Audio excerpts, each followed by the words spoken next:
जो लोग मेरे इस चैनल पर नए हैं या फिर मेरा ये वीडियो किसी और सोशल मीडिया प्लेटफॉर्म पर देख रहे हैं, वो मेरा YouTube channel political Tamasha with doctor Arshi को सब्सक्राइब करके वहां पे लगी बेल आइकॉन को जरूर दबा दें, ताकि आपको हमारे आने वाले हर वीडियो की अपडेट्स एकदम टाइम पर मिलती रहे। और दोस्तों, अगर आपको हमारे वीडियोस इंफॉर्मेटिव लगते हैं, अगर आपको हमारा काम पसंद आता है, तो आप अपने इस चैनल को सपोर्ट कर सकते हैं इसके पेट्रॉन बन करके या फिर इसकी मेंबरशिप लेकर के। पेट्रॉन बनने का लिंक मैंने इसी वीडियो के डिस्क्रिप्शन में डाल दिया है, जिस पर क्लिक करके आप पेट्रॉन बन सकते हैं। और मेंबरशिप लेने का लिंक भी इसी वीडियो के डिस्क्रिप्शन में अलग से दिया गया है, जिस पर क्लिक करके आप अपने इस चैनल के मेंबर बन सकते हैं। तो चलिए आज के सियासी तमाशे के सफर को शुरू करते हैं।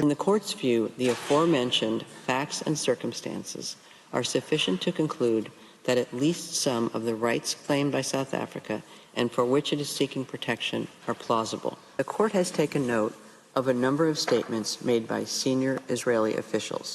Minister Gallant stated, speaking to Israeli troops on the Gaza border, I quote, "I have released all restraints. You saw what we are fighting against. We are fighting human animals." Like every country, Israel has an inherent right to defend itself. The vile attempt to deny Israel this fundamental right is blatant discrimination against the Jewish state. Netanyahu, you can hide! We charge you with genocide! We charge you with genocide!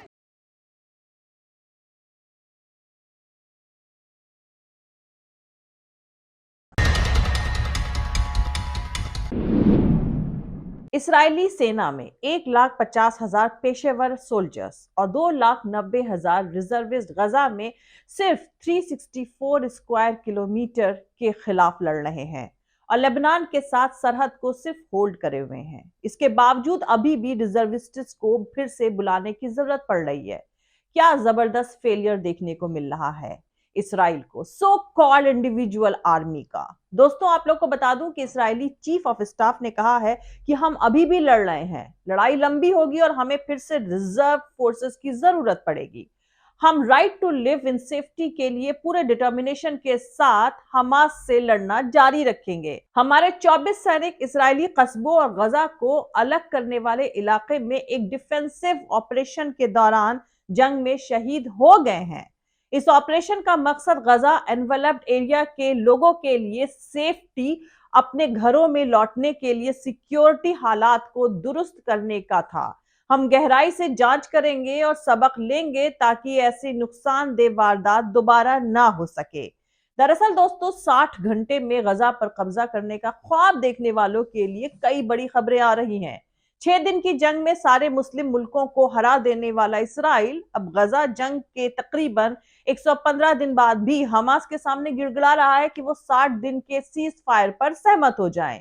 इसके लिए वो European मुल्कों से mediate यानी मध्यस्थता करने की गुहार भी लगा रहा है। वहीं हमास उसके प्रपोजल को दुत्कार रहा है। दूसरी तरफ अमेरिका बार बार चीन से रेड सी में हूतियों को रोकने की गुजारिश कर रहा है। अमेरिकी ऑफिसर्स के मुताबिक अमेरिका ने चीन से कहा है कि वो तेहरान से रेड सी में कमर्शियल शिप्स पर हमला करने वाले हुतीस पर लगाम लगाने की रिक्वेस्ट करे, लेकिन चाइना से मदद के बहुत कम इशारे मिले हैं। रिपोर्ट के मुताबिक अमेरिकन ऑफिसर्स ने पिछले 3 महीनों में टॉप चीनी ऑफिसर्स के साथ इस मामले को बार बार उठाया है और उनसे ईरान को वार्न करने के लिए भी कहा है कि वह 7 अक्टूबर को इसराइल पर हमास के हमले और उसके बाद जारी जंग को लेकर रीजन में तनाव ना बढ़ाएं। 3-4 दिन पहले इसराइल के प्रधानमंत्री बेंजामिन नेतन्याहू रोने लगे जब गजा में कम से कम 24 और ज्यादा से ज्यादा 63 इसराइली सैनिक एक घर में घुसते ही चिथड़े हो गए। नेतन्याहू के मुताबिक ये उनके फौज का अब तक का सबसे बड़ा नुकसान है और वो इसके बाद हमास के सामने सीज फायर के लिए गिड़गिड़ा रहे हैं। एक सो कॉल्ड आतंकवादी ऑर्गेनाइजेशन हमास के सामने, जिसे चारों तरफ से इसराइल और अमेरिका ने घेर रखा है, उस इलाके में किसे कितनी सांसें लेनी चाहिए ये इसराइल तय करता है। वो इसराइल अब उसी हमास के लड़ाकों के सामने सीज फायर के लिए गिड़गिड़ा रहा है। दरअसल इस्राएली सेना गजा में बुरी तरह से फंस चुकी है। वहां मौजूद सुरंगों में घुसते ही सुरंगें फट रही हैं और इनके सैनिक चिथड़े चिथड़े हो रहे हैं। दूसरी तरफ लेबनान का हिजबुल्लाह और यमन के हूती इजराइल पर चौतरफा हमला कर रहे हैं और अमेरिका वो चुपचाप वैसे ही तमाशा देख रहा है जैसे यूक्रेन के चीखने पर तमाशा देख रहा था। जंग का नतीजा जो भी हो, मगर यह साबित होता जा रहा है कि जंग हौसले से ही लड़ी जाती है। तमाम जानकारों का मानना है कि गजा जंग इसराइल के लिए टोटल डिजास्टर साबित हो रही है। नेतन्याहू हमास को खत्म करना चाहते हैं, पर यह जंग इसराइल को कोलैप्स कर सकती है। इसराइल की हरकतों का इंटरप्रिटेशन सिर्फ बदले के लेंस से ही किया जा सकता है, जिसमें ब्लड लस्ट साफ दिखाई दे रहा है। यह इसराइल का क्लियर एंड गेम वाला थॉट आउट ऑफ कैंपेन नहीं है। जानकारों का मानना है कि हमास के साथ चाहे कुछ भी हो, गजा जंग अगले 50 सालों की कॉन्फ्लिक्ट की नींव पर रखी जा रही है, क्योंकि हर किसी ने देखा होगा कि इसराइल ने क्या किया है। और जो भी फिलिस्तीनी बच्चा जिंदा रहेगा वो बड़ा होकर एक ऐसा शख्स बनेगा जो अपना बदला लेना चाहता है। वैसे आप लोग को बता दूं कि कई वेस्टर्न नेता धीरे धीरे गजा नरसंहार पर अपना रुख बदल रहे हैं।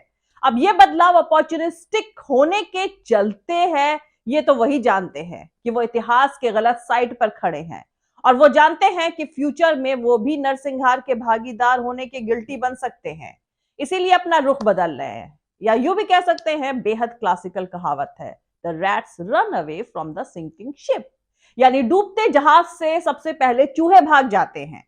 वहीं कुछ जानकारों का मानना है कि इसराइल के प्रधानमंत्री बेंजामिन नेतन्याहू गजा की जंग को अगले 6 महीने तक खींचने की कोशिश कर रहे हैं और अमेरिकी एडमिनिस्ट्रेशन में इलेक्शन के बाद बदलाव का इंतजार कर रहे हैं। पर सवाल ये उठता है कि क्या नेतन्याहू इतना इंतजार कर सकते हैं? क्या इस बात का इंतजार हो रहा है कि इराक मेडिटेरियन सी को इसराइली जहाजों और सामानों के लिए बंद कर दे?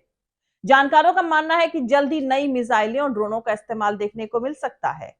दरअसल पहले से ही हिजबुल्लाह सरहदों पर इसराइल के खिलाफ ज्यादा सोफिस्टिकेटेड रॉकेट्स का इस्तेमाल कर रहा है, जिसमें डिस्ट्रक्टिव कैपेबिलिटीज और ज्यादा है। अगर इसराइल जंग जारी रखता है तो आने वाले दिनों और हफ्तों में नए हथियारों की टेस्टिंग की इजाजत मिल जाएगी।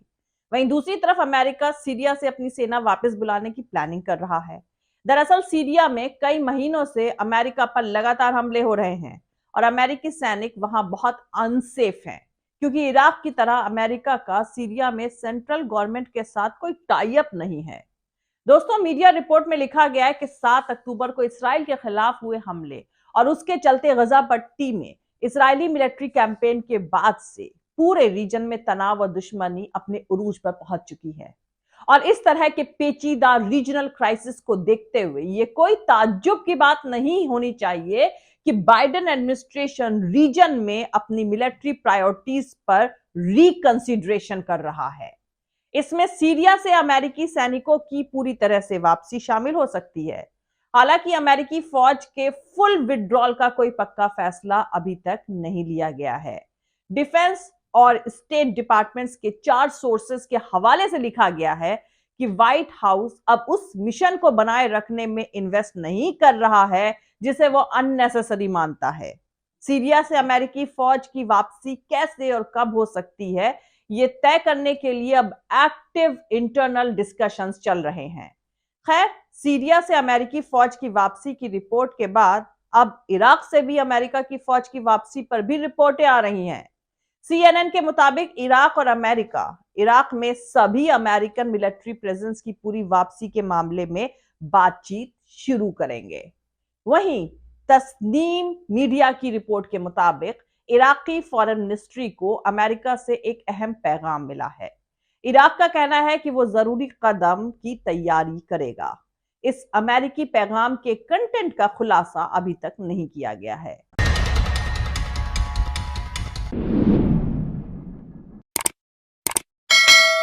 तो आज के लिए इतना ही। मिलते हैं अगले वीडियो में किसी दूसरे नए सियासी तमाशे के साथ। जय हिंद, सत्यमेव जयते, अल्लाह हाफिज। दोस्तों, हमारा पूरा वीडियो और दूसरे और वीडियोस देखने के लिए हमारा YouTube channel political Tamasha with doctor Arshi को सब्सक्राइब करके वहां पे लगी बेल आइकॉन को जरूर दबा दें, ताकि आपको हमारे आने वाले हर वीडियो की अपडेट्स एकदम टाइम पर मिलती रहे।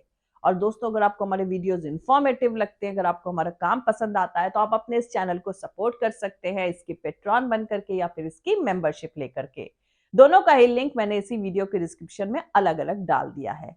और आप हमें फॉलो भी कर सकते हैं हमारे ट्विटर यानी एक्स पर, हमारे फेसबुक पेज पर और इंस्टाग्राम पर। हमारा ट्विटर हैंडल है @arshi aziz khan। Thank you, मिलते हैं अगले वीडियो में।